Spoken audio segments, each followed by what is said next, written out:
I, Nixon Bale, swear in the name of the Almighty God that I will faithfully execute the duties of the office of the Secretary of Welfare of the Parliament of the Republic of Uganda. Ebbanga lya ssabbiiti emu okuva bannamawulire Abagasakira mu Parliament lwe balonda bakulembeze baabwe era nga mulondo ye yalondebwa okuba pulezidenti waabwe n'amyukibwa Rachel Nakasi nga bano bakolera Vision Group Ssaabawandiisi Herbert Ziwa okuva ku Nation Media Apollo era ye Monica Nixon Bale mukozi munaffe wano yavunaanyizibwa ku mbeera y'abannamawulire n'abakulembeze abalala ng'olwaleero bakubye ebirayiro. I, Nixon Bale, swear in the name of the Almighty God that I will faithfully execute the duties of the office of the Secretary of Uganda Parliamentary Press Association and support and uphold its constitution. So help me Allah.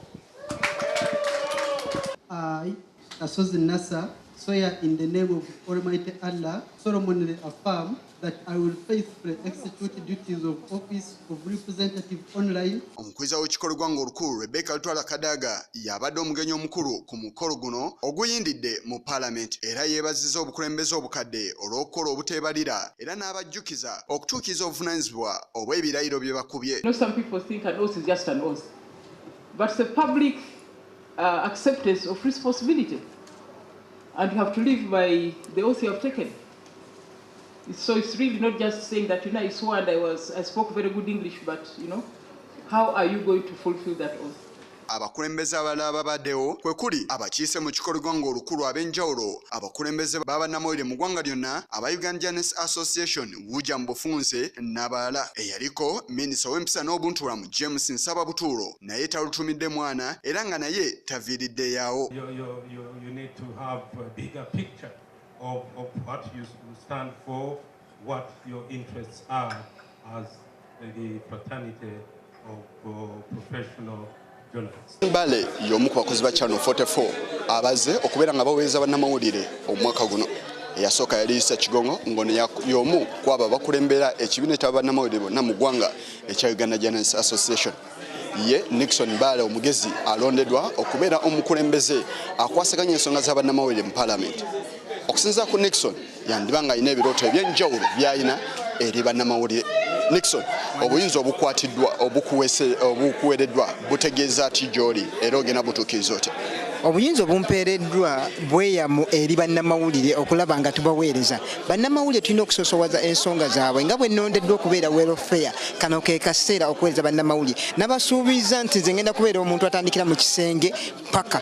Munnamawulire njagala obeere nga naawe otambula mu bulamu obweyagaza ng'olina medical, olina embeera ennungi kagamba nga weeyagaza. Tubeera ebiseera bingi nnyo omukulu Kigongo n'abantu ab'amaanyi. Olabye sipiika abadde wano, bakomishona babadde wano. Naye ebiseera ebisinga ne tubeera awo nga ffe tubayimusa naye ate ffe ne twessa wansi. Kano ke kaseera twekolemu omulimu okukwatira ddala ku nsonga z'abannamawulire babeere nga bantu bankizo nnyo era mu ggwanga lino nga buli omu ayinako kaagamba nti kaaka akayumba kaako ninawe ekidduka kiikyo. Lwaki nedda? Nixon Bale obukulembeze buno obukuweereddwa kirabo okuva eri Katonda. Kitegeeza ki okuva ku mulimu gy'okolera Miracle TV oba Channel 44 eri gw'omu ku bakulembeze abalala abazze nzi mukulembeze mu wuja nze akwata ebyensimbi kitegeeza ki eri gye tukolera? Era okubeera nga ovuddewo omusumba ayatiikirirwa Musumba Robert ne Jessica Kayanja bakolamu omulimu ne bakugamba nti ekiseera bwe kiba kituuse muli okiwulira tobeeramu kutya wabula yimirirawo nga bwali nti omusajja alabiridde abantu akoze ebintu bingi nnyo alina omuze ez'enjawulo zi never again. Kakati tuvaayo nga ffe bannamawulire obuvumu obwatuteekamu n'atugamba Bale osobola guno omwaka nga webadde nti ebadde 7 omwaka guno yatugamba tusobola okukola ebintu n'okukirawo pego amaanyi gye ngajja nange ne neesimbawo bannange bannamawulire banteekamu obwesigwa era nendabika nga ngenda baweereza mu maanyi naye nga biva mabega wabeerawo preparation kino kitutomera butomezi ne tuvaayo naye mukulu Kigongo kino tekitandise leero wabula mbadde nteekebwa era gano kola budde olaba nti tandise okushayininga mbeere nga mpeereza eggwanga ne bannayuganda awamu omuli bannamawulire. Obukulembeze obumuweereddwa bwa myaka 2 era ng'olunaku lwaliro babutandise. Kino kitegeeza kyo eri obulamu bwe oba n'eri bannamawulire bonna. Issa Kigongo ku Channel 44 Oregulo wano ku kikolo gwanga olukulu Parliament mu Kampala.